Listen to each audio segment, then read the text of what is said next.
Саламатсыңар балдар. Кыргыз тили сабагында атоо жөндөмөсү деген тема менен таанышабыз. Сабактын максаты атоо жөндөмөсү боюнча түшүнүк аласыңар, ой жүгүртүүңөр өрчүп, туура жазганга көнүгөсүңөр, бири-бириңер менен ынтымакта иштешкенге тарбияланасыңар. Заттын атын билдирип, ким, эмне, кимдер, эмнелер деген суроолорго жооп берген жөндөмө атоо жөндөмөсү деп аталат. Ким, эмне, кимдер, эмнелер деген суроолорго жооп берген жөндөмө атоо жөндөмөсү деп аталат. Эстеп калабыз. Атооч: ким, эмне. Ким: тоголок молдо.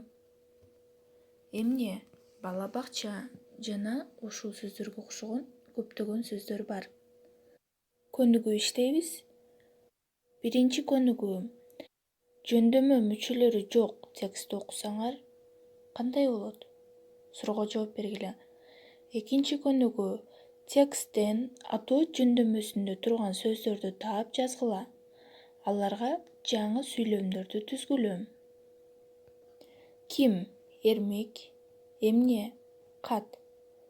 Дагы тексттен атоо жөндөмөсүндө турган сөздөрдү таап жазгыла жана аларга бирден экиден сүйлөмдөр түзгүлө. Үчүнчү көнүгүү: берилген 4 суроого мисалдарды жазгыла.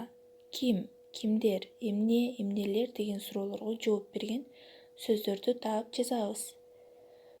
Үйгө тапшырма 5-чи көнүгүү. Бул жерде аяз ата, белек деген сөздөргө сингвейн түзгүлө.